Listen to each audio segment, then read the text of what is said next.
Ladies and gentlemen, Good evening. are you ready? Okay, here we go. You're listening to the Deal Room Podcast. Join us as we bring you the inside scoop on business sales and acquisitions. Get across trends in the area and hear the industry's best recount their real-life tips, traps, and experiences. Now, here's your host, Joanna Oakey. Hi, it's Joanna Oakey here, and welcome back to the Deal Room Podcast, a podcast very proudly brought to you by our commercial legal practice, Aspect Legal. Now, today we have back on the show one of our serial guests, Robyn Purdy from our very own Aspect Legal. Robyn, welcome back to the Deal Room Podcast. Oh, thanks, Jo. Feels like I was just here not long ago with you. Probably because that's the absolute truth. Always a pleasure to be here. And today we are going to talk about assets, which is awesome because assets are behind, a lot of what we're doing. We're working with sellers selling assets. We're working with buyers buying assets. Yeah. And one of the ways that I like to look at business sales and acquisitions is that this concept of value and how that value will transfer is actually at the core of what we do. It's at the core of the transaction for, for the buyers, for the sellers, but also for us as the legal advisors. And so when we're talking here today about intangible versus tangible assets, whilst maybe conceptually it doesn't sound very sexy, it's important. it's critical to the core of what we're actually doing and I guess we're talking about this because we've had a number of instances of businesses that we've dealt with who have, when selling their business, come to the realization, or we might be acting for buyers, that the business itself is or the value is comprised primarily of intangible assets, that it can become really tricky to verify the value of those assets. So maybe, Robyn, give us your thoughts on where that issue comes in. Maybe we can even talk about a few examples we've seen and then some critical differences our listeners need to understand between intangible and tangible assets. Sure. All right. So let's look at this from a buyer's perspective. Okay. So you've found a business that's very attractive to you and the seller has asked for X purchase price. Okay. Let's take a nice round figure of $1 million there. Now, as a potential buyer, I want to know what I'm getting for my $1 million is worth indeed what I'm going to be paying for it. Now, traditionally, you can see stock on floor, you can see physical assets. These are the things that we talk about, tangible assets, things that you can touch, property, stock, plant, equipment, vehicles, machinery, fixtures, fittings in the premises. These are the furniture, things that you can see, things that you can touch, easy to look at, and usually, generally speaking, easy to attribute a value to. The difficulty can sometimes come when you're talking about the intangible assets, and these are the opposite. These are things that cannot physically be touched. So what we're talking about here is typical examples like goodwill and intellectual property, trademarks, trade secrets. It can even extend to things like domain names, business names, patient lists, customer lists, so the value that's wrapped up in a supplier relationship. Yeah. Now these days we're looking at things like digital currency and things like that. Which are non-monetary and other forms of monetary sometimes don't fall into the intangible assets category. But the important thing to note there is sometimes that it can be really difficult to figure out where the value is in relation to these intangible assets. And these days, with so many businesses operating in the online space, a lot of the goodwill is wrapped up in things like the website, the source code behind the website, the presentation of the website, the database of clients that sign up to the website. And as a purchaser, I want to know that I'm paying $1 million and these intangible assets are worth $1 million. Yeah. And I guess the other thing to consider, I'm thinking of some specific examples we've had at Aspect Legal where businesses have come to us and said, oh, look, they're expanding, they want to buy, they're looking at a target and the target hasn't made a lot of revenue yet, but it has, value in the software or in the website or in something else in the business that where revenue isn't being able to be used as an indicator of value in those instances. And in those instances, we obviously, buyers are concerned about what is it that they're getting and how can they establish that value. Some of the things that we then go and look at, Robyn, go back to that chain of title, like proving ownership of that Absolutely. business. I mean, as a owner of a business, typically you may be engaging a third-party contractor to help you with your website design. And so we're thinking at that point, in terms of chain of title and ownership, can we prove to a potential seller that we actually own the website, that we own the source code behind the website? And sometimes, as part of that DD, that due diligence process, you really need to dig right down into, well, first of all, what am I getting for my money?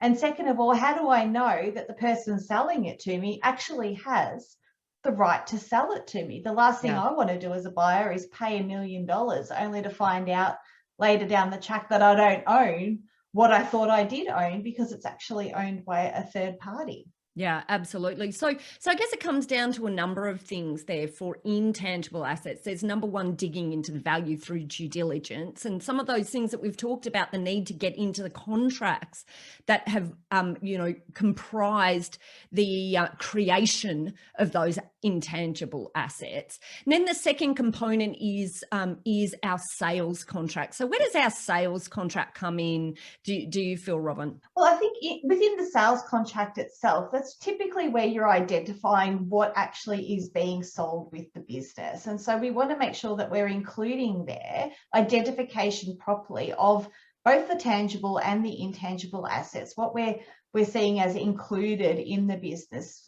Specific things like, the domain name, for example, is obviously going to be very important to a business with an online presence. And we want to make sure that that's identified clearly in the contract, so there's no question about the transfer of that after completion of the sale.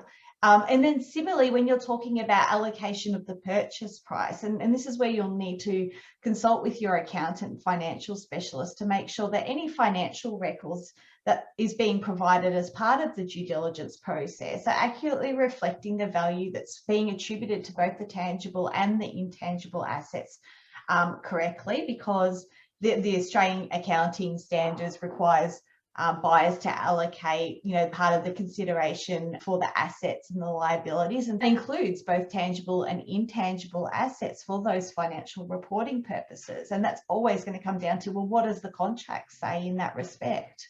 Yeah. And while we're talking about records, I think that's another super good point, actually, that really we should talk about. For intangible assets, often the records behind them are even more important than for tangible assets. And by that, I mean, as an example, for trademarks that are being used by the business, if they're not registered at the particular point of, taking over ownership of the business, or indeed if they're in the middle of a registration process, it might be extremely important to make sure you're getting records right back to the date of creation of that intangible asset and the use of that trademark over the period of time. So that might be something that isn't necessarily always in the heads of buyers when they're purchasing a business. If there's a lot of value tied up in something, that assets that are intangible, sometimes you'll need to ensure that you have a really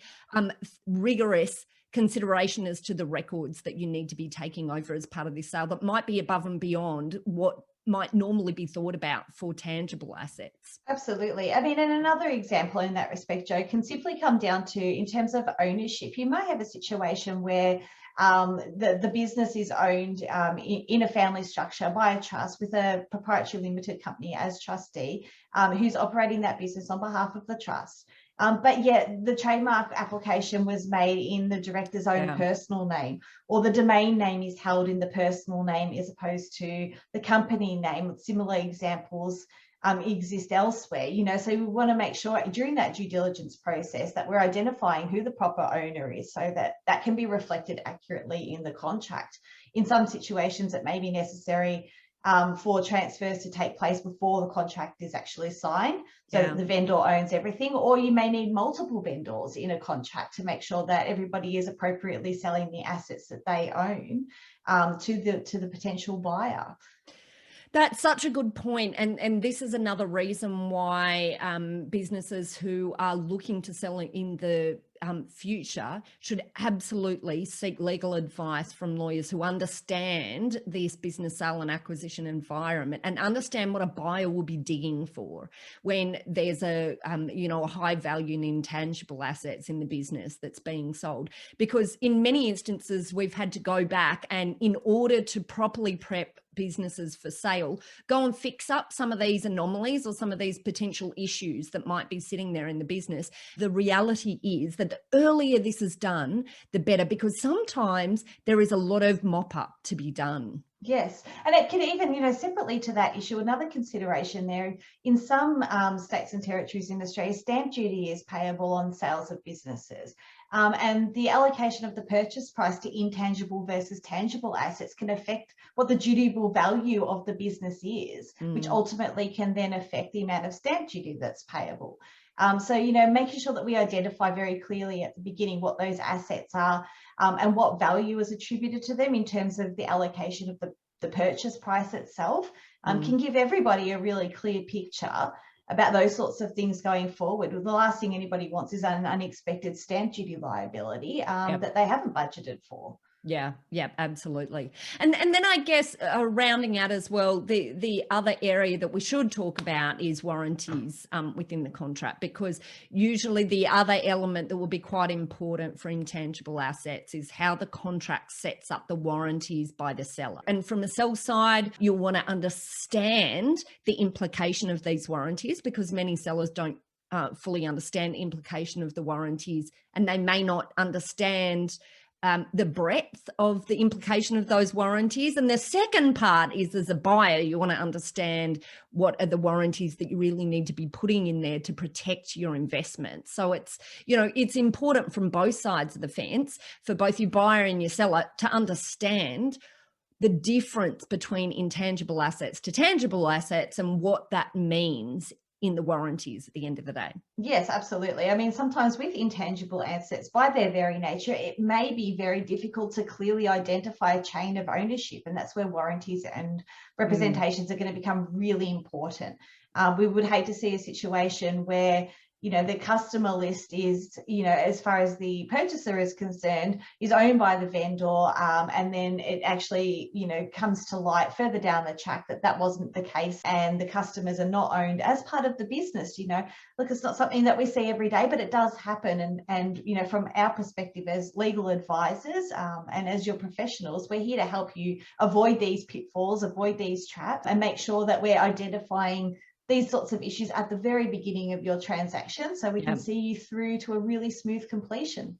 Absolutely. And I guess, the two perspectives, as we said before, is, number one, acting for sellers. So on sell side, it's really about making sure that sellers are properly prepared for the sale process so that they can justify the value in their business if their business has a high value attributed to intangible assets. So that's the first thing. Yeah, we're talking about really early stages here for the sellers to get the ducks in line and to make sure that their house of cards is really stable. So we don't want any big bad wolf purchasers coming over and blowing that house down, do we? That's such a good point. I love that we have not been able to go to... There's a little pigs analogy. I love it.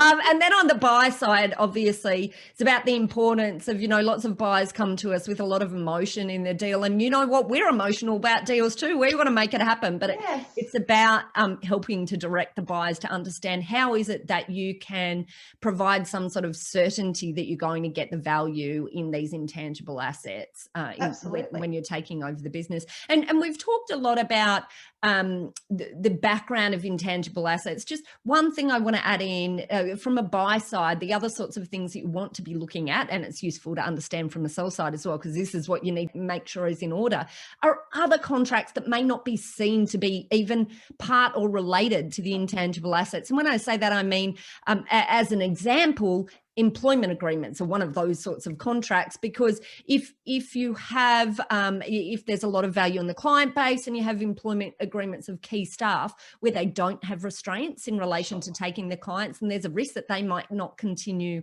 with the business once you've bought it, well, then at least you understand that that is a risk in relation to perhaps a leak in value of the client base. And we can use other means then to try and ensure that we're getting locked in value, so earnouts, deferred payments, the requirement to hit milestones, all of those sorts of things. We can get a bit creative, but it's about understanding both from the sell side and a buy side what this looks like, how you protect it, and how you dig to ensure that that value is there and can be transferred. Absolutely. Look, another example is in relation to supplier arrangements. It may be that the supplier with a vendor, with an owner of a business, has a really solid relationship that's been there for quite some time, but there's no paperwork behind that relationship. And it may be that upon selling the business, that supplier doesn't have the same level of faith or confidence that they may have in the new owner of the business, and all of a sudden the terms of that supply arrangement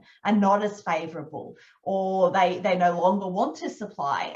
And in a situation where that person was a key supplier, that could be an essential thing that can really affect the validity, the value of the business going forward. So, employment agreements absolutely important, but turn your mind to supplier arrangements, distributor arrangements can be important likewise. Brilliant. Well, look, I think we've covered a lot here, Robyn. Perhaps more than you, the listener, thought could even be from talking about this scintillating topic of intangible assets. But I think you'll agree now, having gotten to the end, actually, there is a bit of importance in this consideration of intangible assets. Robyn, I just want to say a massive thank you for coming onto the Deal Room podcast today. Of course, my pleasure, Jo, as always. Well, that's it for this episode of the Deal Room podcast. I hope you found the content useful and interesting. Obviously, talking about intangible assets may on the face of it not sound very exciting, but hopefully you saw the importance as Robyn and I discussed these issues. Now, I just thought I'd make special mention of the fact that many of our listeners are accountants, brokers, corporate advisors, and other business advisors. And so I just thought I'd give you a few helpful pointers about where in that discussion or relationship with your clients, it might become relevant to think about some of these issues and think about when it is that they should be seeing a lawyer who specialises in business sale and acquisitions matters. Now, of course, if you're an accountant or a general business advisor and you're dealing with a client that you feel is coming within the next 5 years of an exit, then it's critically important that you mention to them the importance of engaging a lawyer who is used to dealing with businesses at sale. Of course, this is not something that general commercial solicitors even will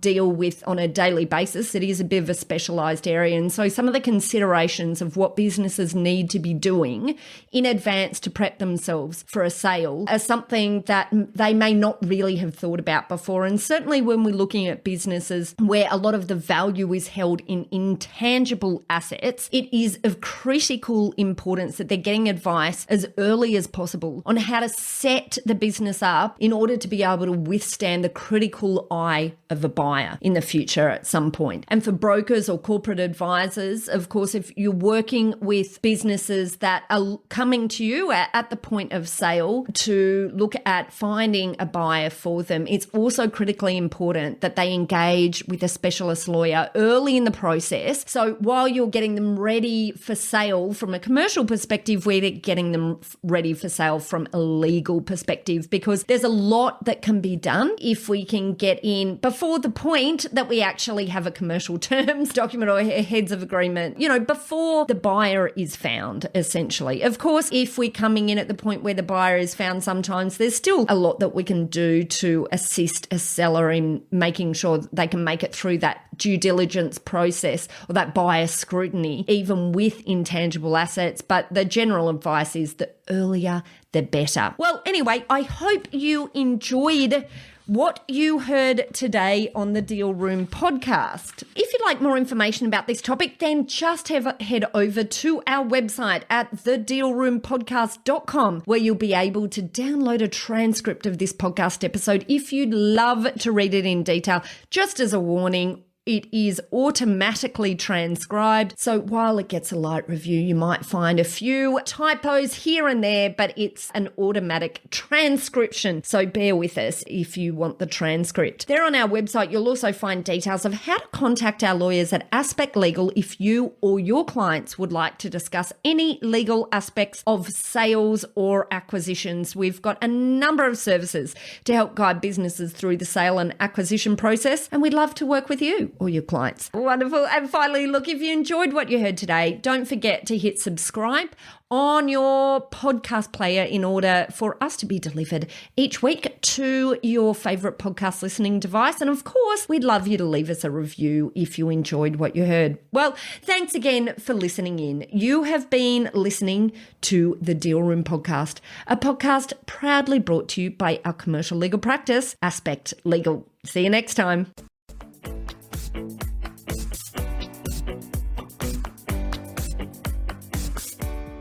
Aspect Legal has a number of great services that help businesses prepare for a sale or acquisition, to help them prepare in advance and to get transaction ready.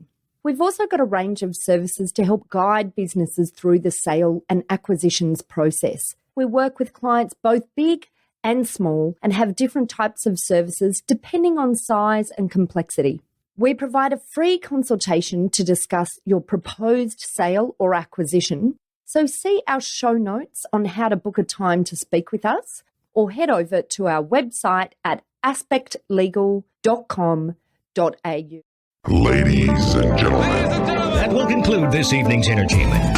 Thanks for listening to the Deal Room Podcast. To find out more about this episode and other episodes in the series, check out the show notes or head over to our website at thedealroompodcast.com.au.